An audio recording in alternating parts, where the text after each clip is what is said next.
ঢাকা টেস্টের দ্বিতীয় দিনে বাংলাদেশের ব্যাটিং নাকি বোলিং কোনটা বেশি খারাপ হয়েছে?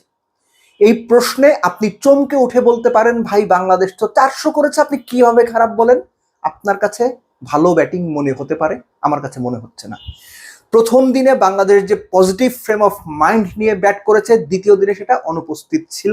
বোলাররা এলোমেলো বল করেছেন, বাউন্ডারি বল অফার করেছেন। সহজ কথায় প্রতিপক্ষকে কোনো রকম প্রেশার দিতে পারেননি। প্রথমে ব্যাটিং এর কথা দিয়ে শুরু করি। মুশফিকুর রহিম জন্মদিনে সেঞ্চুরিয়ানকে এক্সপেক্ট করেছেন, আমিও এক্সপেক্ট করেছি, কিন্তু যে ব্যাটিং এর ধরন তিনি দেখিয়েছেন সেটা আমার কাছে দৃষ্টিকটু মনে হয়েছে। আপনি আমার সমালোচনা করতে পারেন। এখনকার যুগে ভালো উইকেটে মুশফিক যে ধরনের ব্যাট করেছেন, জিম্বাবুয়ের ব্যাটসম্যানরা ওইভাবে ব্যাট করে না। তিনি অন্তত 50টা হওয়ার পরেও আরেকটু বেশি স্ট্রাইক রোটেটে মনোযোগী হওয়া, আরো একটু বেশি বাউন্ডারি বের করার জন্য প্রোঅ্যাক্টিভ হওয়া, অন্তত 65-70 স্ট্রাইক রেটের রান রেটটা, নিজের ব্যাটিং স্ট্রাইক রেটটা নিয়ে যাওয়া মুশফিকের জন্য খুব জরুরি ছিল।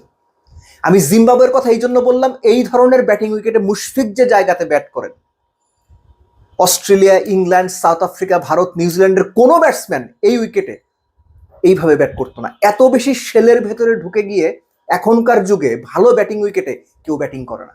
সো এই ব্যাটিংটা আমার কাছে দৃষ্টিকটু মনে হয়েছে। লিটন দাস ঠিক যে ধরনের বলে, যতখানি অফ স্ট্যাম্পের বাইরের বলে একবার স্লিপে লাইফ পেয়েছিলেন, ঠিক ওই ধরনের বলেই তিনি কি কারণে মিড অনে খেলতে গেলেন, এটার কোনো ব্যাখ্যা আমার কাছে নাই, লিটনের কাছে থাকলে থাকতে পারে। এগুলো হচ্ছে টেস্ট ক্রিকেটের প্রতি এক ধরনের তামাশা।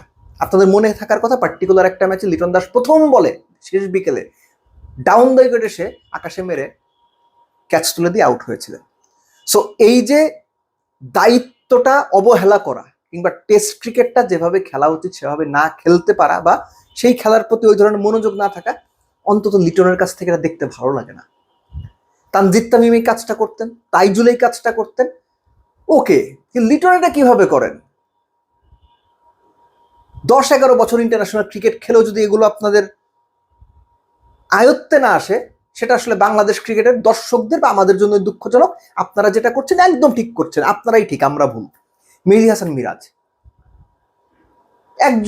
11 বছর বোধহয় ক্রিকেট খেলছেন ইন্টারন্যাশনাল, দুর্দান্ত একটা ছক্কা মারলেন, উনি তো এবিডি ভিলিয়ার্স, তার পরের বলটাই একদম একটু এক্সট্রা বাউন্স, খেলে দিলেন পয়েন্টে ক্যাচ। মিরাজ যা করেছেন ঠিক করেছেন। আমরা যে এগুলো পছন্দ করি না, এটা আমাদের ভুল, আমাদের অপরাধ। মিরাজ, লিটনরা ঠিক করেছেন, যা করছেন ঠিক করছেন। শুধুমাত্র তাইজুল এবং তাসকিনের ব্যাটিং দেখে মনে হলো যে না, মিরাজ, লিটন, মুশফিকদের যা করা উচিত ছিল সেটা তাইজুল এবং তাসকিন করে দিয়েছে। তাও 400 পর্যন্ত গিয়েছেন, 413 করেছেন, খুব ভালো। কিন্তু প্রথম দিনের যে পজিটিভিটি ব্যাটিং আমরা দেখেছি, সেটা দ্বিতীয় দিনে একেবারেই অনুপস্থিত ছিল, যেটার প্রমাণ পাকিস্তান দেখিয়েছে। 2 ডেবিউটেন্ট মিলে, ইমামুল হকের সঙ্গে মিলে দিন শেষে তাদের রান 179, বাংলাদেশ 234, 234 রানে এগিয়ে। পাকিস্তানের ডেবিউটেন্টরা যে অ্যাপ্রোচে বা যে পজিটিভনেস নিয়ে ব্যাট করেন, বাংলাদেশের মিডল অর্ডারের পরীক্ষিত 10 বছর ইন্টারন্যাশনাল ক্রিকেটে কাটিয়ে ফেলা ব্যাটসম্যানরা ওই পজিটিভিটি দেখাতে পারেন না। পাকিস্তান চাপে ছিল, বাংলাদেশ না, মনে রাখেন। বাংলাদেশ যখন লিটন, মুশফিক, মিরাজরা ব্যাটিং করছেন, তখন চাপ পাকিস্তানের ওপরে, বাংলাদেশের ওপরে না। তারপরও তারা পজিটিভিটি দেখাতে পারেননি। পাকিস্তান ওই পজিটিভিটি দেখিয়ে দ্বিতীয় দিন শেষে অন্তত মানসিকভাবে দুর্দান্ত একটা অবস্থান আছে। বোলিং এর কথা দিয়ে শেষ করি। 3 সিমার, 3 পেসার, 3 জনই এলোমেলো বল করেছেন, অনেক বেশি বাউন্ডারি বল অফার করেছেন। আপনি টেস্ট ক্রিকেটের একটা বেসিক রুল হচ্ছে, যেভাবেই হোক বাউন্ডারি যেন লিক না হয়, ব্যাটসম্যানকে এক প্রান্তে যেন বেঁধে রাখার সুযোগটা নেওয়া যায়। বাংলাদেশ সেটা পারেনি। এবং একটা ব্যাপার এর সঙ্গে যোগ করা যেতে পারে যে বাংলাদেশের বোলিং যে ইউনিট, পেস ইউনিট স্পেসিফিক্যালি, সেখানে ভ্যারিয়েশনের জায়গাটা বোধহয় একটু কম। নাহিদ রানা বলেন, ইবাদত বলেন, তাসকিন বলেন, 3 জনেরই বোলিং এর যে স্কিল বা স্ট্রেংথ অলমোস্ট কাছাকাছি, 80, 90, 100 এরকম আর কি। মানে একজন 80 হলে আরেকজনের 90, আরেকজনের 100, অর্থাৎ তারা 3 জনই similar sort of pace bowler. So এখানে একটা ভ্যারিয়েশন রাখা যেত কিনা, এটা নিয়ে বোধহয় আলোচনা করার অবকাশ আছে। এবং আমি পার্সোনালি ফিল করি, একটা এক্সট্রা অপশন হিসাবে একটু ডিফারেন্ট সর্ট অফ কোনো বোলারকে যদি নেওয়া হতো ভালো হতো। 3 জনে মিলে যেটা করেছেন সেটা দেখতে ভালো লাগেনি। যে প্রত্যাশা আমরা তাদের কাছ থেকে করি, যে ধরনের পারফরমেন্স বিগত সময়গুলোতে তারা ইন্ডিভিজুয়ালি দেখিয়েছেন, তার ছিটে ফোটাও এই ম্যাচের প্রথম ইনিংসে অন্তত আমরা দেখতে পারিনি। ইয়েস, বাংলাদেশের কামব্যাক করার সুযোগ আছে। যদি তৃতীয় দিন প্রথম সেশনের প্রথম 2 ঘন্টার মধ্যে বা প্রথম 1 ঘন্টার মধ্যে বাংলাদেশ গোটা 3 উইকেট তুলে নিতে পারে, প্রথম সেশনে যদি 2 উইকেট তুলে নিতে পারে, বাংলাদেশ ফ্রন্ট ফুটে চলে যাবে।